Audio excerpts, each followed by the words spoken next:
회장님께 약과 지갑 속 영수증 정리를 부탁받았어요. 회장님의 지갑을 정리하는 와중에 그때 창문 너머로 경비원이 빤히 저를 쳐다보고 있었어요. 회장님의 지갑을 정리하는 모습을 보고 회장님의 돈을 훔친다고 오해를 할까봐 저녁까지 걱정되었습니다. 심지어 경비원은 그 내용을 회장님 측근인 김 이사에게 다가가 모든 것을 얘기하는 것 같았어요. 좀 억울한 마음이 있네요. 저는 어떻게 하면 좋을까요? 저는 최윤정, 올해 62세입니다. 한때는 백화점 명품관에서 매니저로 일했었죠. 그런데 이혼 후 모든 게 달라졌습니다.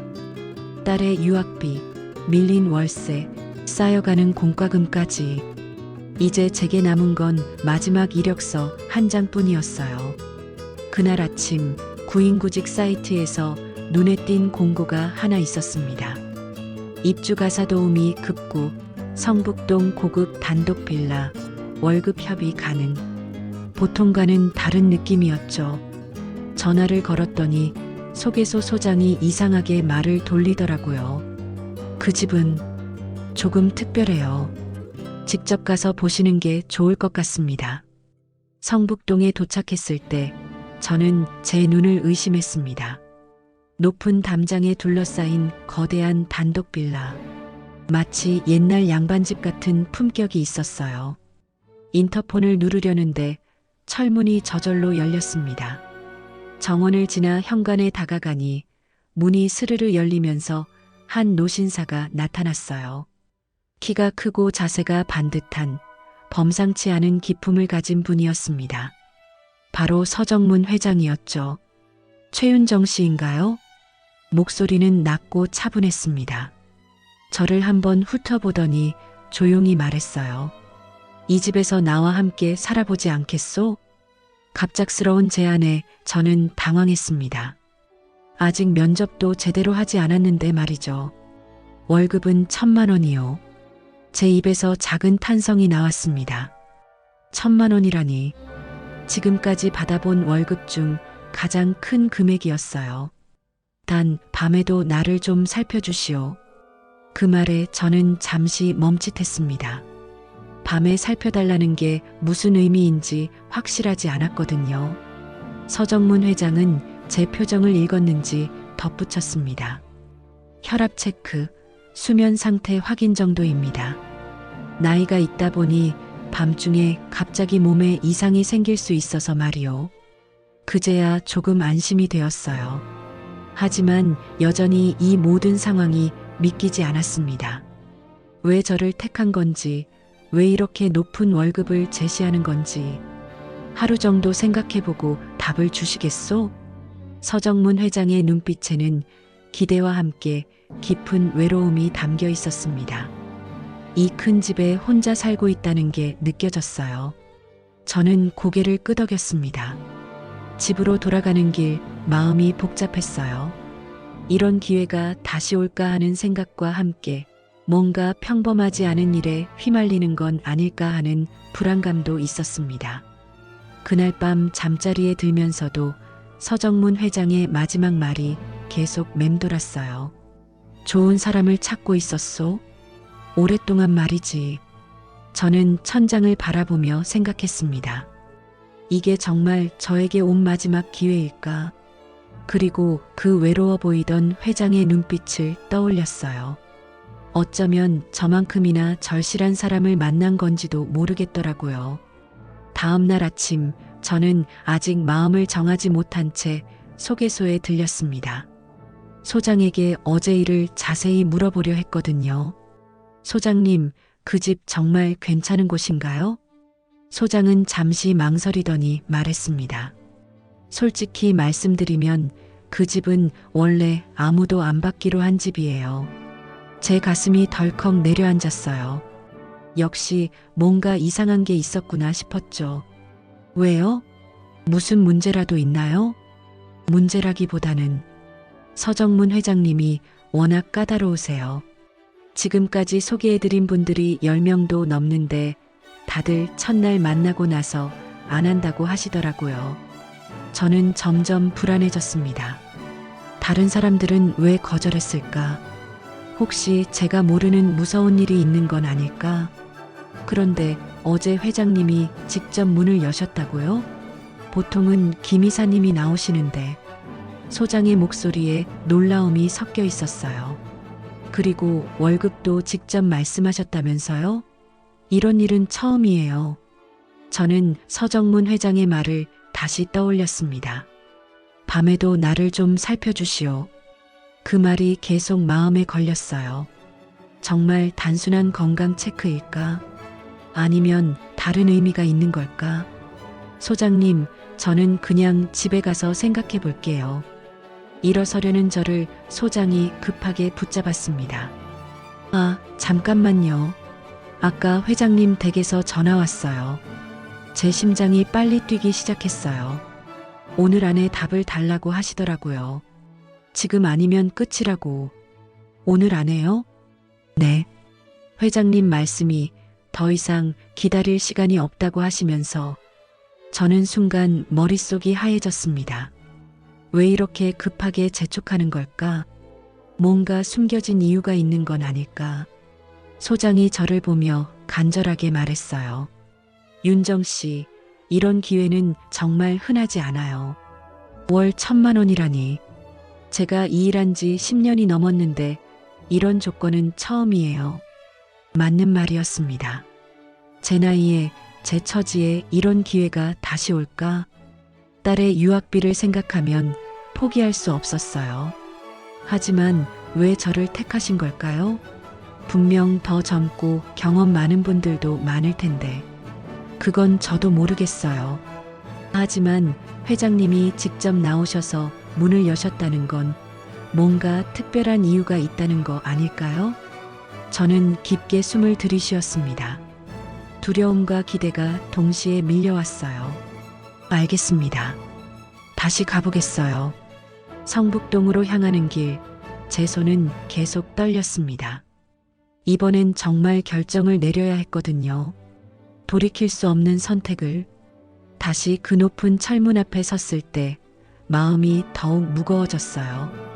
인터폰을 누르기도 전에 문이 열렸습니다. 마치 저를 기다리고 있었다는 듯이 서정문 회장이 현관에 서 있었어요. 어제와 똑같은 자리에. 하지만 오늘은 표정이 더욱 진지해 보였습니다. 결정하셨소? 단 한마디였지만 그 안에 담긴 무게감이 느껴졌어요. 저는 잠시 망설였습니다. 정말 이 선택이 맞을까? 하지만 서정문 회장의 눈을 보는 순간 어제 느꼈던 그 외로움이 다시 보였어요. 예, 해보겠습니다. 제 목소리는 생각보다 확고했습니다. 서정문 회장의 얼굴에 아주 작은 미소가 스쳤어요. 고맙소. 짐은 언제 가져오시겠소? 내일부터 시작해도 될까요? 그러시오. 그럼 오늘은 집안을 구경해 보시지. 그렇게 저는 새로운 삶을 선택했습니다. 그때는 몰랐어요. 이 결정이 제 인생을 완전히 바꿔놓을 거라는 걸. 첫날 밤이 되었습니다. 저는 제 방에서 혈압계와 작은 수첩을 들고 복도로 나왔어요. 시계를 보니 밤 10시. 서정문 회장이 말한 시간이었죠. 회장님 방 앞에 서니 갑자기 심장이 빨리 뛰었습니다. 이게 정말 괜찮은 일일까? 62세 여자가 78세 남자 어르신의 방에 들어간다는 게 아무리 일이라고 해도 어색하고 떨렸어요. 저는 깊게 숨을 들이쉬고 문을 조심스럽게 두드렸습니다. 회장님, 윤정입니다. 들어오시오. 낮고 차분한 목소리가 들려왔어요. 문손잡이를 돌리는 제 손이 약간 떨렸습니다. 방 안은 은은한 스탠드 불빛만 켜져 있었어요. 서정문 회장은 침대 옆 의자에 앉아 있었습니다. 하얀 셔츠 차림이었는데 단정하게 입고 있는 모습이 품격 있어 보였어요. 혈압 체크해 드릴게요. 저는 최대한 자연스럽게 말하며 다가갔습니다. 혈압계를 준비하는 동안 회장님은 조용히 팔을 내밀었어요. 혈압계 커프를 감으면서 회장님의 팔을 살짝 건드렸는데 의외로 따뜻했습니다. 나이가 많으신데도 체온이 좋으시구나 싶었어요. 상압 135, 하압 82, 정상 범위네요. 수첩에 기록하면서 말했더니 서정문 회장이 제 손을 잠깐 바라봤습니다. 자네 손이 따뜻하구려. 갑작스러운 말에 저는 당황했어요. 손을 슬쩍 뒤로 빼려 했는데 회장님이 계속 말씀하셨습니다. 오늘은 수면제 없어도 될 것 같소? 수면제요? 제가 놀라서 되물었더니 회장님이 침대 옆 서랍을 가리켰어요. 요즘 잠이 안 와서 매일 먹고 있었는데 오늘은 왠지 마음이 편안하오. 그 말에 저는 더욱 당황스러웠습니다. 제가 있다고 편안하다니. 처음 만난 사람인데 어떻게 그럴 수 있을까? 그럼 이제 쉬세요. 내일 아침에 또 뵐게요. 저는 혈압계를 정리하며 서둘러 나가려 했어요. 뭔가 이상한 기분이 들었거든요. 너무 친근하게 대해주시는 게 오히려 부담스러웠습니다. 문 쪽으로 돌아서는데 문 위쪽에서 작은 붉은 불빛이 깜빡이는 게 보였어요. 제 발걸음이 멈췄습니다. 저건 뭐지? CCTV인가? 저는 조심스럽게 고개를 들어 다시 봤습니다. 분명히 작은 렌즈 같은 게 있었고 붉은 표시등이 켜져 있었어요. 갑자기 온몸에 소름이 돋았습니다. 감시당하고 있다는 생각이 들었거든요. 그럼 지금까지 제 모든 행동이 녹화되고 있었던 건가? 뭔가 이상한 것이라도 보셨소? 서정문 회장의 목소리에 저는 화들짝 돌아봤어요. 아, 아니에요. 그냥 CCTV 말이요? 회장님이 제가 본 것을 정확히 짚어주셨어요. 숨길 수도 없는 상황이었죠. 네. 저게 사람을 믿고 싶지만 감시하지 말란 법은 없지 않소? 회장님의 말투는 여전히 차분했지만 뭔가 차가운 느낌이 있었어요. 이 나이가 되면 조심할 게 많소? 특히 혼자 사는 노인은 더욱. 저는 그 말을 듣고 복잡한 기분이 들었습니다. 이해는 되지만 감시당한다는 느낌이 좋지 않았어요. 물론 자네를 의심해서가 아니오. 하지만 안전을 위해서는 필요한 조치지. 네, 이해합니다.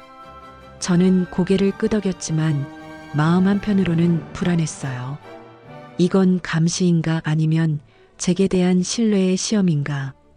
방을 나와 복도를 걸으면서 생각했습니다. 다른 가사 도우미들이 왜 이 집을 떠났는지 조금 알 것 같았어요. 이런 감시 속에서 일한다는 게 쉽지 않을 거예요. 제 방으로 돌아와 침대에 누우니 천장이 보였습니다. 여기도 CCTV가 있을까? 갑자기 모든 곳이 의심스러워졌어요. 첫날부터 이런 기분이라니. 과연 이 일을 계속할 수 있을까? 아니면 다른 사람들처럼 포기해야 할까? 하지만 한편으론 서정문 회장의 마지막 말이 계속 맴돌았어요. 자네 손이 따뜻하구려. 그리고 수면제 없이도 잘 수 있을 것 같다는 말.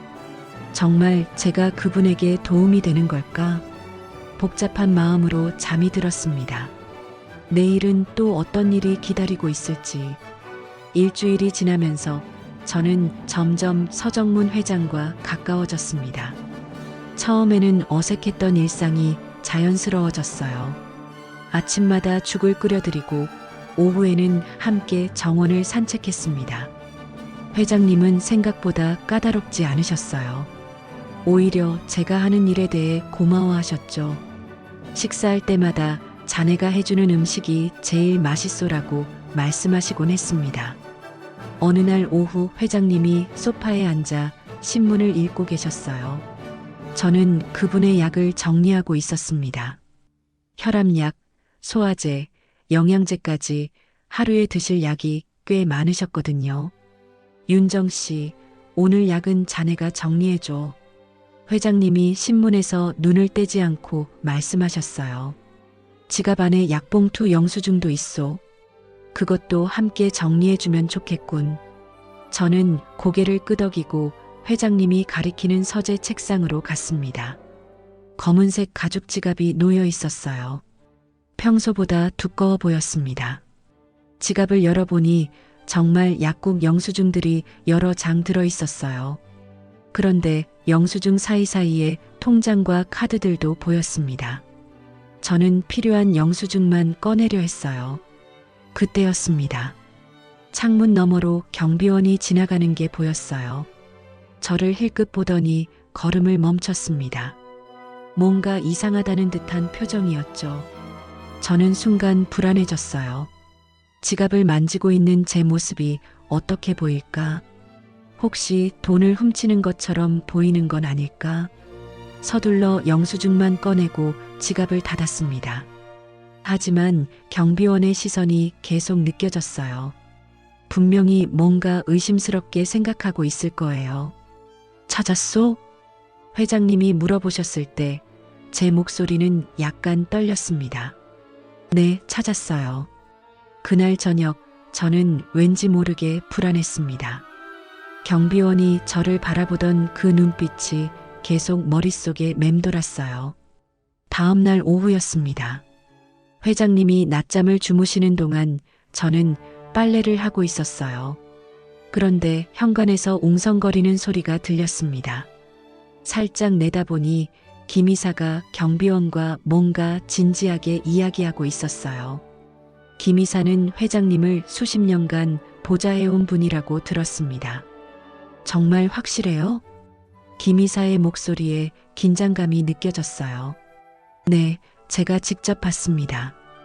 회장님 지갑을 열어보고 있더라고요. 경비원의 말에 제 가슴이 철렁 내려앉았습니다. 역시 어제 일을 이상하게 생각했구나. 통장이나 카드는 안 만졌나요? 그건 확실하지 않습니다만 지갑 안을 꽤 오래 들여다보고 있었어요. 저는 숨을 죽이고 들었습니다. 이런 오해가 생길 줄 몰랐어요. 단순히 영수증을 찾은 것뿐인데. 김 이사가 한숨을 쉬었습니다. 예전에도 그런 일이 있었어요. 가사도우미가 회장님 신뢰를 이용해서 이번에도 조심해야겠네요. 그 말을 듣고 저는 화가 났습니다. 저를 도둑 취급하고 있는 거잖아요. 하지만 나서서 해명할 수도 없는 상황이었어요. 그날 저녁 회장님 방에서 혈압을 재던 중이었습니다. 평소와 다름없이 대화를 나누고 있었는데 갑자기 회장님이 말씀하셨어요. 김 이사가 자네에 대해 물어보더군. 제 손이 잠시 멈췄습니다. 무슨 일로요? 별것 아니요. 그냥 일은 잘하고 있는지. 회장님의 말투는 평상시와 같았지만 뭔가 다른 의미가 있는 것 같았어요. 혹시 제가 잘못한 일이라도 있나요? 아니요. 자네는 잘하고 있소. 하지만 그 말에도 불구하고 저는 불안했습니다. 분명히 뭔가 문제가 생기고 있었어요. 며칠 후 상황은 더욱 나빠졌습니다. 회장님의 장남 서민호와 장녀 정미화가 갑자기 집에 왔어요. 평소에는 거의 오지 않는다고 들었는데 말이죠. 거실에서 나누는 그들의 대화가 복도까지 들렸습니다. 아버지, 가사도우미는 어떠세요? 왜 갑자기 그런 걸 묻나? 그냥 김 이사한테 들었는데 아버지 개인적인 일까지 너무 많이 관여한다고. 무슨 소리인가? 통장이나 그런 것도 본다면서요? 그 순간 저는 모든 걸 깨달았습니다. 김 이사가 제 일을 자녀들에게까지 말한 거예요. 그것도 사실과 다르게. 그 여자가 아버지 자산에 손을 대려는 게 아닐까 걱정돼요. 정미화의 말에 제 온몸에 소름이 돋았습니다. 저를 완전히 의심하고 있었어요. 그날 밤 저는 잠을 이룰 수 없었습니다. 단순한 오해에서 시작된 일이 이렇게 커질 줄 몰랐어요. 어떻게 해명해야 할지, 정말 이 일을 계속할 수 있을지 고민됐습니다. 새벽 2시였습니다. 저는 깊은 잠에서 어떤 소리에 잠을 깼어요. 처음에는 꿈인 줄 알았습니다. 하지만 귀를 기울이니 분명히 어디선가 낮은 신음소리가 들려왔어요. 제 심장이 빨리 뛰기 시작했습니다. 혹시 회장님한테 무슨 일이 생긴 건 아닐까? 저는 서둘러 침대에서 일어나 슬리퍼를 신었어요. 복도는 어둠에 잠겨 있었습니다. 발걸음 소리가 너무 크게 들리는 것 같아서 조심스럽게 걸었어요. 회장님 방에 가까워질수록 불안한 마음이 커졌습니다. 회장님? 문 앞에서 조용히 불러봤지만 대답이 없었어요. 평소라면 들어오시오라는 목소리가 들렸을 텐데 문 손잡이를 돌려봤는데 잠겨 있었습니다. 이상했어요. 회장님은 평소에 문을 잠그지 않으셨거든요. 혹시 제가 들어오는 걸 원하지 않으시는 건가 생각도 들었어요. 회장님 괜찮으세요? 조금 더 큰 소리로 불러봤지만 여전히 조용했습니다. 하지만 가만히 들어보니 안에서 뭔가 이상한 소리가 계속 들렸어요. 숨 쉬는 소리 같기도 하고 신음소리 같기도 하고 저는 점점 불안해졌습니다. 분명히 뭔가 잘못됐어요. 직감적으로 느껴졌습니다. 회장님, 문 열어주세요. 이번에는 크게 소리쳤어요. 그리고 문을 여러 번 두드렸습니다. 하지만 아무 반응이 없었어요. 저는 더 이상 기다릴 수 없다고 생각했습니다. 뭔가 응급 상황일 수도 있잖아요. 어깨로 문을 밀어봤지만 꿈쩍도 하지 않았어요. 다시 한번 힘을 모아서 밀었더니 문이 조금 열렸습니다. 잠금 장치가 완전히 걸린 게 아니라 살짝 걸쳐 있던 것 같았어요. 방 안으로 들어서는 순간 제 온몸이 얼어붙었습니다. 서정문 회장님이 침대 옆 바닥에 쓰러져 있었어요. 몸을 웅크리고 있는 상태였습니다.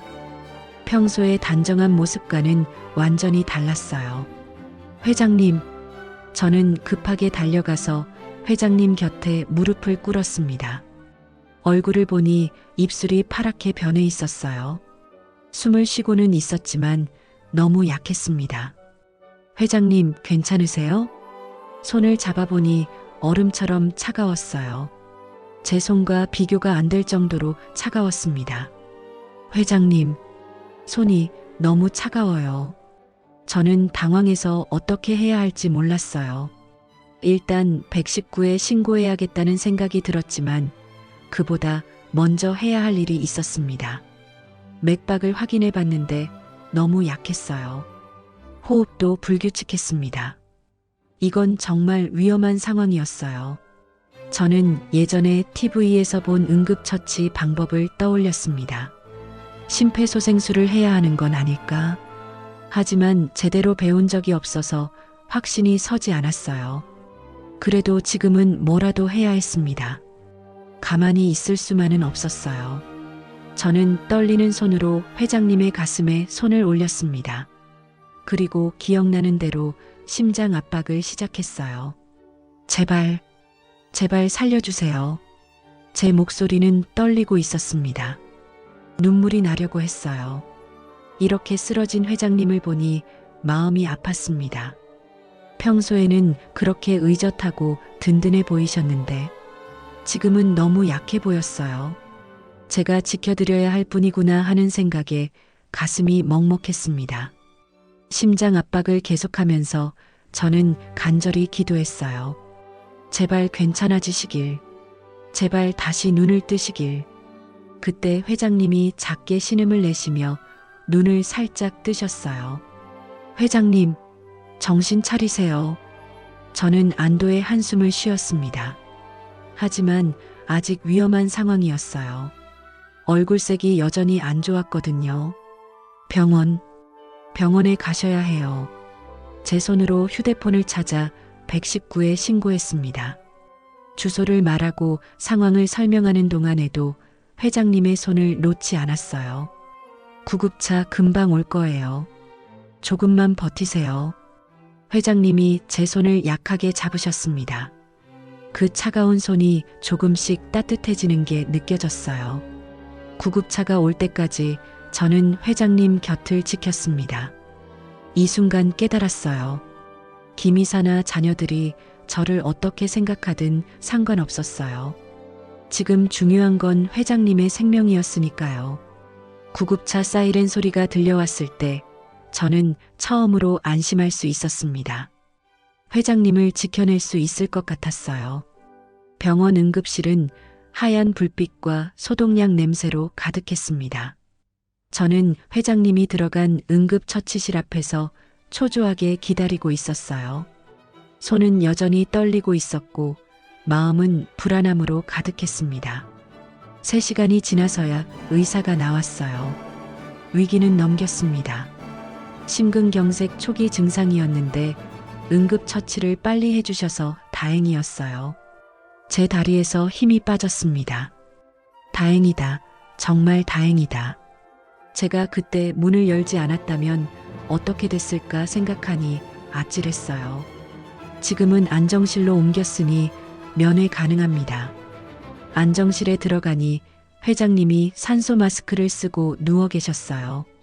얼굴색이 많이 좋아진 게 보였습니다. 제가 다가가니 눈을 뜨시더라고요.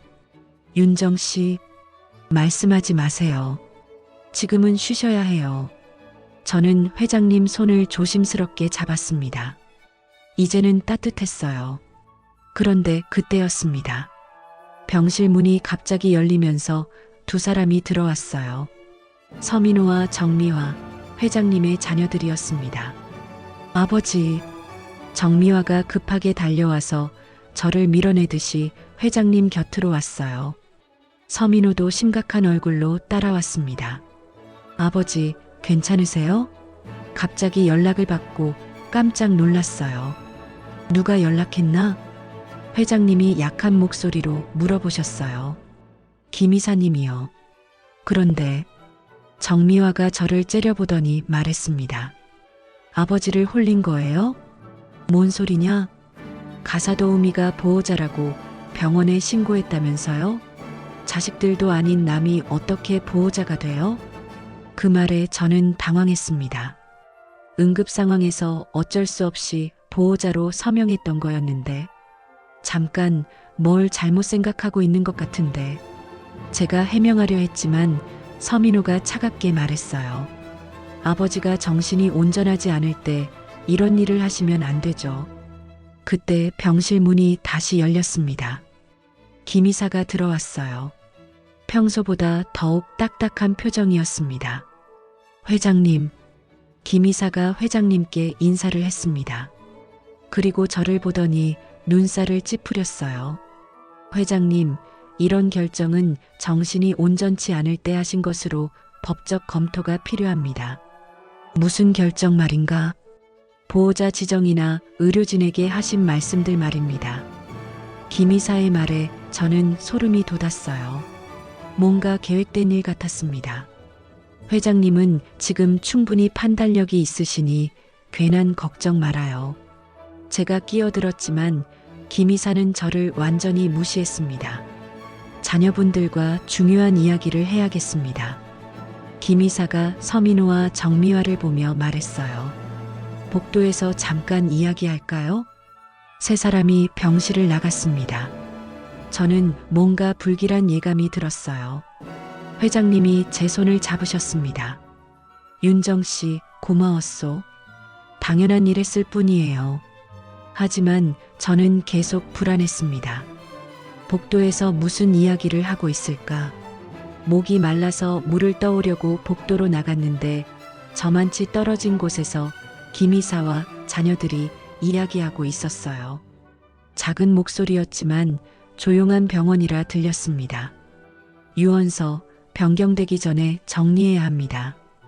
김 이사의 말에 제 심장이 멈춘 것 같았어요. 이 여자는 치밀합니다.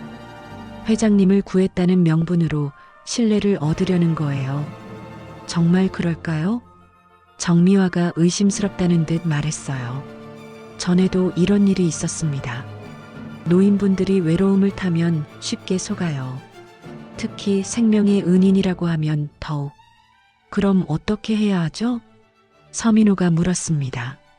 일단 저 여자를 집에서 내보내야 합니다. 그리고 회장님 개인 서류들을 안전한 곳으로 옮겨야 해요. 저는 그 말을 듣고 온몸에 소름이 돋았습니다. 저를 완전히 나쁜 사람으로 몰고 있었어요. 하지만 아버지가 반대하시면 어떡하죠? 회장님은 지금 정신적으로 혼란스러운 상태입니다. 의료진에게도 그렇게 말씀드렸어요. 김 이사의 말에 저는 분노가 치솟았습니다. 하지만 나설 수도 없었어요. 들키면 더 큰 문제가 될 것 같았거든요. 그 여자가 회장님께 무슨 짓을 했는지 모르잖아요. 조사해봐야 합니다. 정미화의 말에 저는 처음으로 진짜 공포를 느꼈습니다. 이들이 정말로 저를 해치려 하고 있었어요.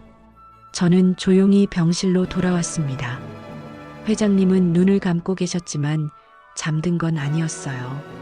회장님, 왜 그러나? 아무것도 아니에요. 하지만 제 마음은 복잡했습니다. 내가 쫓겨나면 그분은 누가 지킬까? 오늘 밤 같은 일이 또 생기면 어떡하지?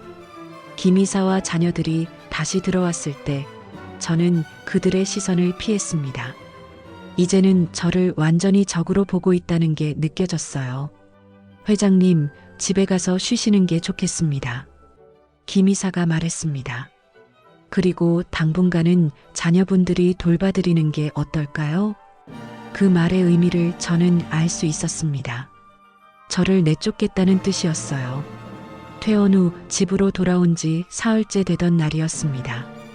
서정문 회장님은 많이 회복되셨지만 여전히 조심스러운 상태였어요. 저는 평소보다 더 세심하게 돌봐드리고 있었습니다. 그런데 그날 오후 회장님이 갑자기 말씀하셨어요. 윤정 씨, 김 이사와 아이들을 거실로 불러주시오. 지금요? 몸이 아직 완전히 회복되지 않으셨는데. 괜찮소? 할 일이 있어서 말이오. 저는 불안한 마음으로 김 이사에게 연락했습니다. 그리고 서민호, 정미화에게도 전화를 걸었어요. 모두 1시간 후에 오겠다고 했습니다. 회장님은 평소 입던 정장을 깔끔하게 차려입으셨어요. 거실 소파에 앉아 계시는 모습이 예전의 위험 있는 모습 그대로였습니다. 김 이사가 제일 먼저 도착했어요. 그 다음에 서민호와 정미화가 함께 왔습니다. 세 사람 모두 긴장한 표정이었어요. 앉아보시오. 회장님의 목소리는 평소보다 더 단호했습니다. 김 이사는 회장님 맞은편에, 자녀들은 그 옆에 앉았어요. 저는 뒤쪽에 서 있었습니다. 무슨 일로 부르셨습니까? 김 이사가 조심스럽게 물었어요. 중요한 이야기가 있어서 말이오. 회장님이 저를 보더니 손짓했습니다. 윤정 씨, 이리 와서 앉으시오. 저는 당황했어요. 가족들과 김 이사가 있는 자리에 제가 앉아도 되는 건지 망설여졌거든요. 앉으라고 했소. 회장님의 말에 저는 조심스럽게 회장님 옆 의자에 앉았습니다. 김 이사와 자녀들의 시선이 따가웠어요. 여러분에게 분명히 말하고 싶은 게 있소. 회장님이 천천히 말문을 열었습니다. 최윤정 씨는 내 곁에서 내 생명을 지켜준 사람이요. 그 말에 정미화가 불편한 표정을 지었어요. 아버지, 그건 당연한 일 아닙니까? 가사도우미니까. 당연한 일이라고? 회장님의 목소리에 차가운 기운이 실렸습니다. 그날 밤 자네들은 어디 있었나? 김 이사는 또 어디 있었고? 세 사람이 입을 다물었어요. 이 사람이 아니었다면 나는 죽었을 거요. 그런데 자네들은 이 사람을 의심하고 있지? 김 이사가 목을 가다듬었습니다. 회장님, 그건 무슨 말을 하려는지 알고 있어. 내가 늙어서 판단력이 흐려졌다고 생각하는 거지? 회장님의 말에 김 이사가 당황했어요. 그런 게 아닙니다. 그럼 뭔가 이 사람이 내 돈을 노린다고? 재산을 훔치려 한다고? 정미화가 입을 열었습니다. 아버지, 우리는 단지 걱정이 돼서. 걱정? 회장님이 정미화를 바라봤어요. 자네들이 언제 나를 걱정해줬나? 명절에도 잠깐 얼굴만 보이고 가는 게 전부였잖나? 그 말에 서민호와 정미화가 고개를 숙였습니다. 나는 결정했소. 회장님이 단호하게 말씀하셨어요. 최윤정 씨에게 모든 보호 권한을 넘기겠소. 회장님, 김 이사가 깜짝 놀라며 일어났습니다. 그건 너무 성급한 결정입니다. 법적으로도 문제가 될 수 있어요. 법적으로 문제될 게 뭐가 있나? 재산 관리나 의료 결정 같은 중요한 일들을. 자네는 30년 동안 내 옆에 있었지만 내 맥박을 만져본 적은 없잖나. 회장님의 말에 김 이사가 할 말을 잃었어요. 이 사람은 내가 아플 때 내 손을 잡아줬소. 내가 죽어가고 있을 때 살려줬고. 저는 가슴이 뭉클해졌습니다. 회장님이 저를 이렇게 생각해 주시다니. 30년 동안 자네가 해준 일과 이 사람이 하룻밤에 해준 일을 비교해 보시오. 김 이사는 더 이상 말할 수 없었어요. 서민호와 정미화도 묵묵히 시선을 피했습니다.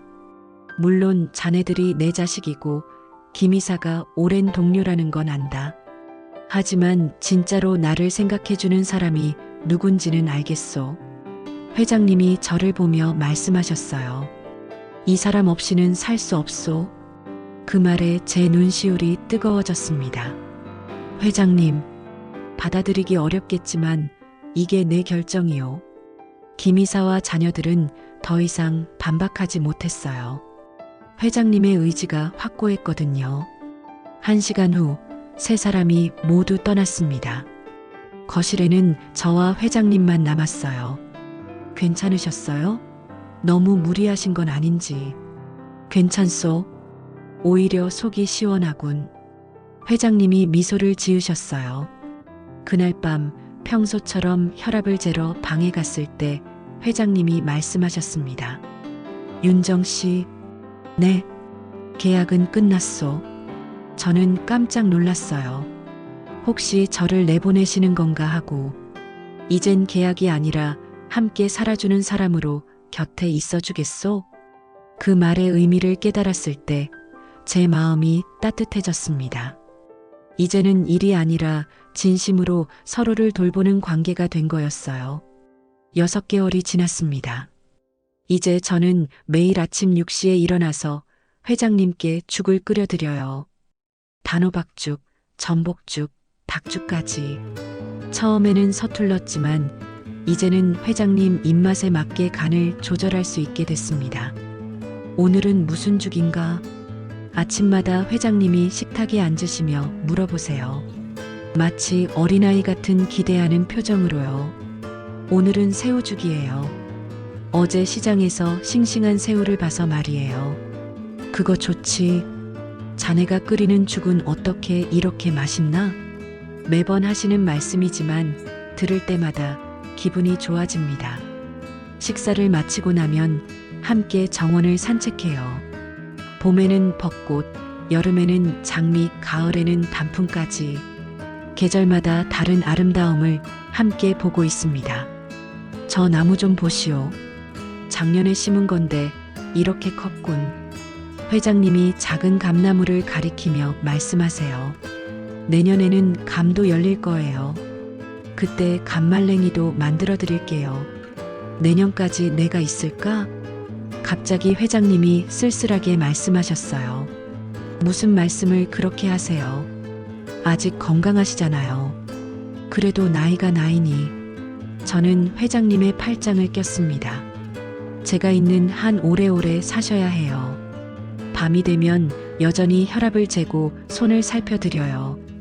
이제는 일이 아니라 자연스러운 일상이 됐습니다. 손이 따뜻하구려. 어느 날 저녁 회장님이 제 손을 보며 말씀하셨어요. 그런가요? 사람 손이 이렇게 따뜻한 건 오랜만이요. 그 말에 제 가슴이 뭉클해졌어요. 회장님도 저만큼이나 외로웠구나 하는 생각이 들었습니다. 정원에 나란히 앉아서 저녁 노을을 보는 게 우리의 일과가 됐어요. 말을 많이 하지는 않지만 편안한 침묵이 좋았습니다. 윤정 씨, 네, 고맙소. 뭐가요? 그냥 곁에 있어줘서. 그런 대화를 나누며 시간이 흘렀습니다. 어느 날 소개소 소장이 안부 인사차 들렸어요. 윤정 씨, 요즘 어떠세요? 좋아요. 많이 안정됐어요. 회장님과는 어떠세요? 잘 맞으세요? 네, 많이 의지하고 있어요. 소장이 의미심장하게 웃었어요. 그게 사랑이냐고요? 갑작스러운 질문에 저는 당황했습니다. 사랑이요? 회장님을 보는 윤정 씨 눈빛이 예전과 달라요. 그냥 일이 아닌 것 같은데. 저는 잠시 생각해 봤어요. 정말 사랑일까? 62세와 78세의 사랑이라니. 글쎄요. 저는 미소를 지었습니다.